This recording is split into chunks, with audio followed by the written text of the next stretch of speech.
السلام عليكم ورحمة الله تعالى وبركاته. كما العادة أخباركم؟ لاباس عليكم؟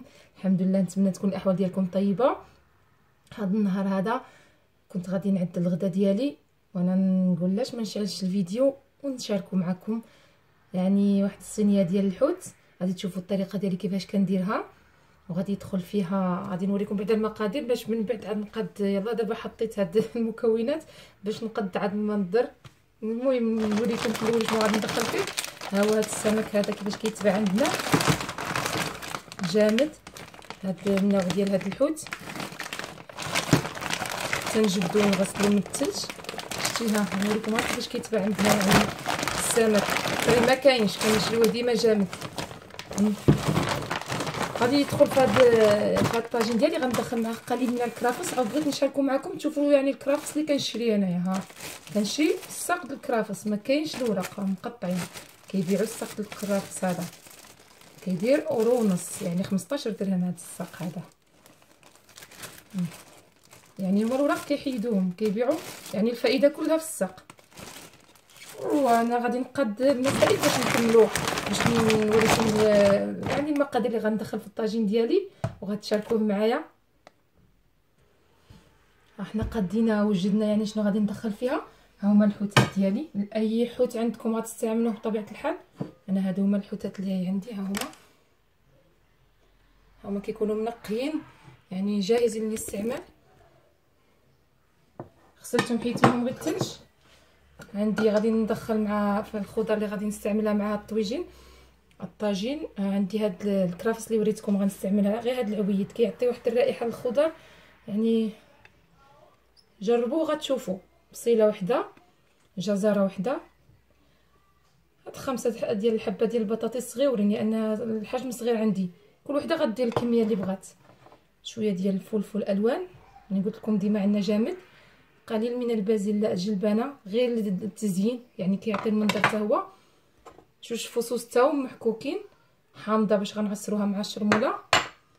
قليل من الزيت، زيت نوار الشمس. قليل من زيت الزيتون اللي متوفر عنده. واحد الطماطمه كبيره محكوكه، معدنوس هنايا. وهنا القزبر غادي نخلطهم مع بعضياتهم. هما القزبر كيفاش كيبيعوه لنا حنايا هنا، هذا جامد. كيبيعوه لنا من كنشري هكذا، ما عندهمش يعني طري كيبيعوا لنا القزبر. انا ما كنوجدوش يعني طري، ديما كنشري هكذا جامد. وعلى فكره ملعقه ديال الطماطم المصبره، في العطريه الملح، الفلفل الاسود، الكمون، الفلفل الاحمر الحلو. وغادي نباشروا العمليه ديالنا. غادي نبداو بشرموله كنوجدوا لها واحد الاناء، كنبداو نصبوا العناصر كلها. غنبداو بهذه الملعقه ديال الطماطم المصبره، وغادي نزيدوا المعدنوس. يعني الشرموله كلشي كيعرف يوجدها. الثوم، القزبر، كنخلطوا ما بين المعدنوس والقزبر.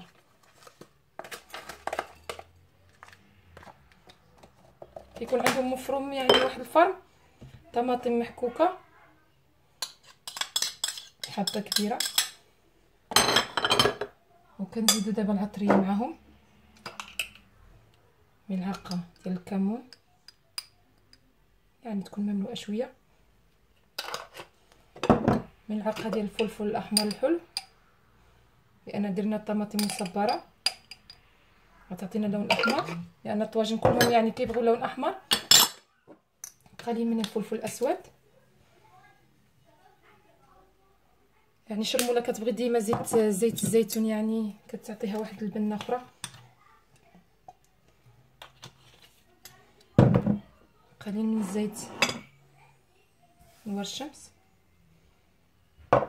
كنعصروا عليها هاد الحامض.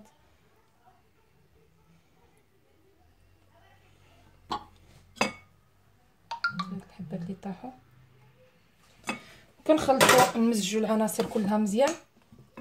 نمزجوهم. نرجع هي هذه الشرموله ديالنا، ها هي كيفاش جات. كتعطي الكميه، يعني مع ديك الطماطم محكوكه كتعطيها كميه. غادي عفوا غادي نجيب دابا البصله. هذا الشيء كله هنا غنقطعوا دوائر، غنقطعوا ونرجع باش نفرشوه. الملح نسيت، حسب الذوق. في شرموله الملح كنديرو في شرموله صافي. ها هي دي فرشت هنا البصيله ديالنا، فرشتها قطعتها دوائر. كاين اللي ما كيدخلش البصله في الطواجن، انا كندخلها. من كتحط في الفرن هاد الطبقه التحتانيه كتجي هي معسله معاه، كتعطيه نكهه، يعني كتزيدوا النكهه بصله. ها هما قطعتهم دوائر، ها نتوما كتشوفوا جزر دوائر.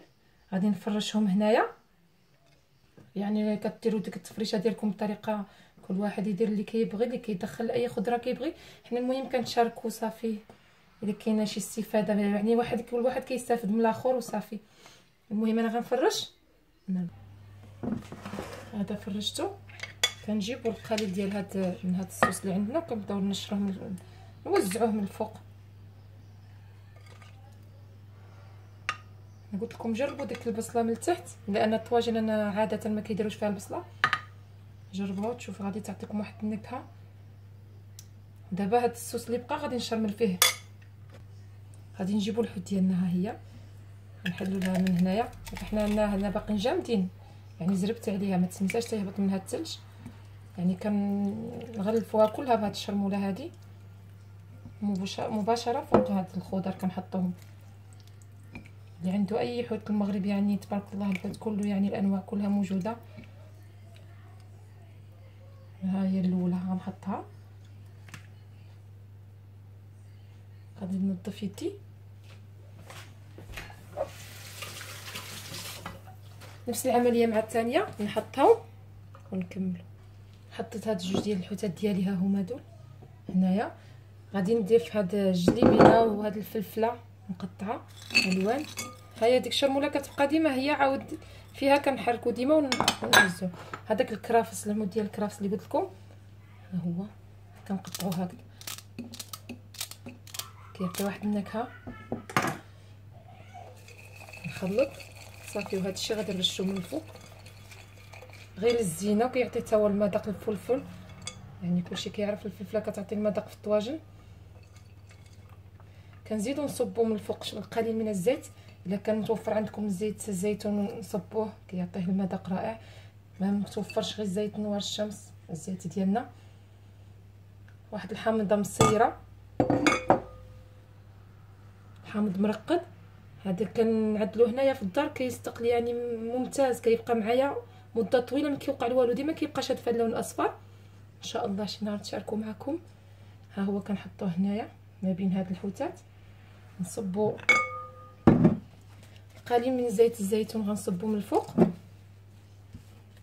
غادي تشوفوا معايا العمليه دابا مباشره. دابا الى الفرن، انا غنطيبو في الفرن. غندخلو للفرن، نغطيه بورقه الطهي مباشره الى الفرن على درجه حراره 200. كيبقى 45 دقيقه كيكون طاب. ان شاء الله نتلاقاو في التقديم النهائي ديالو. في الاثناء اللي الطاجين ديالنا في الفرن كيطيب، غادي نوجد السلطه اللي غادي نرافقها معاه. بغيت نشاركها معكم لانها كتجي بنينه، يعني واحد كنستعمل فيها واحد الصوص غادي ينفعكم بزاف في السلطه ديالكم. كتحضروه وتخليوه في الثلاجه، فوقاش ما تقطعوا الخس ولا اي سلطه عندكم، كتصبوه فوق منه، كيكون عندكم محتفظين به في شي قريعه، كتصبوه كتجي من ألذ ما يكون السلطه ديالكم. ودابا غادي نعطيكم انا غير المقادير ديالي اللي غندخل انا في السلطه. نتوما اي حاجه عندكم في السلطه كتبغيو ديروها لانها كتدخل فيها اي حاجه.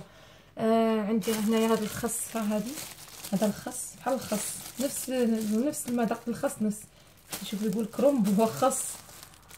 نقطعوه حتى هو شرائح رقيقه. غندخل معاه الثوم، غنحك معاه واحد الجزره نص، ماشي جزره، نص جزره لانها كبيره، واحد الطماطم، الفجل،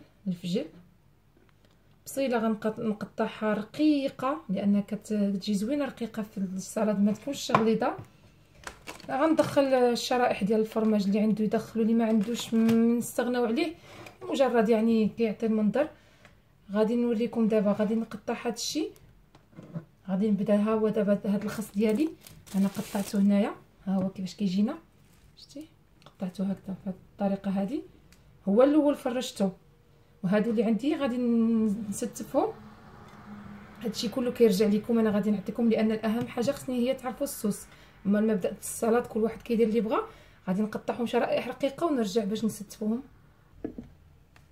هو هذاك حكيت ديك الجزره زدتها معاه، خلطتها مع هذا. شتي اللون اللي كتعطي الجزره مع هذا اللون، يعني كتعطي اللون والفوائد يعني اللي فيها.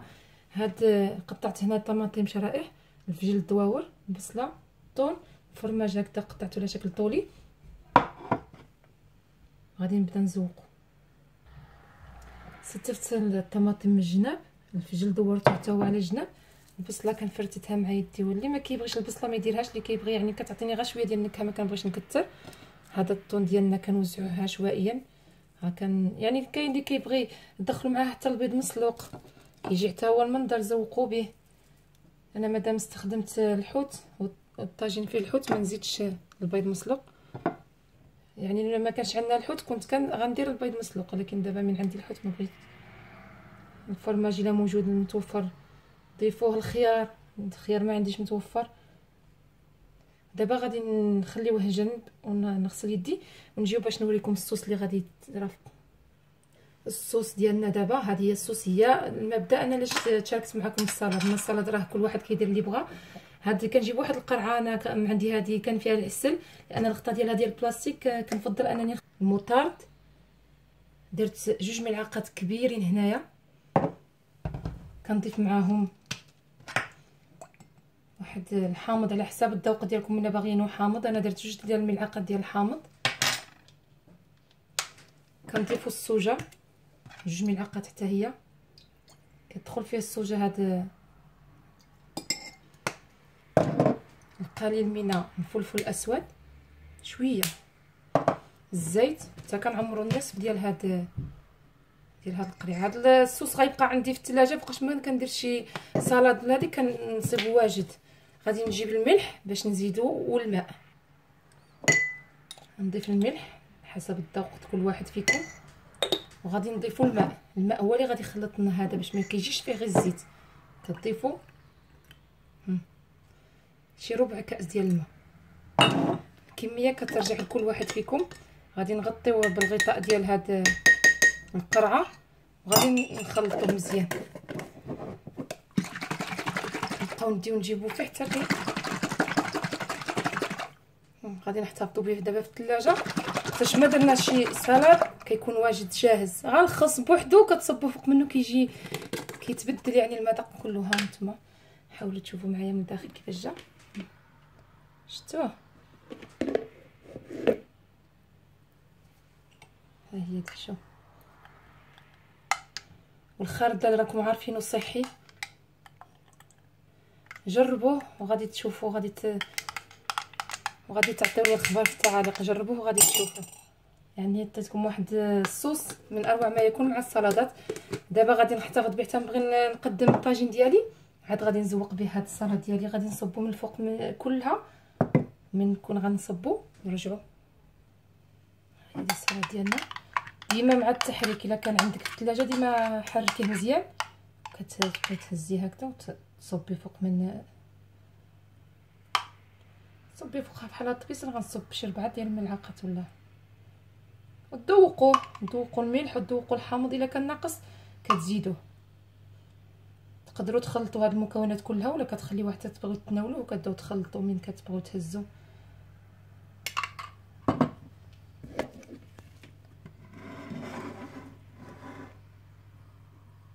ونمشيو باش نتلاقاو نجبدوا الطاجين ونكملوا.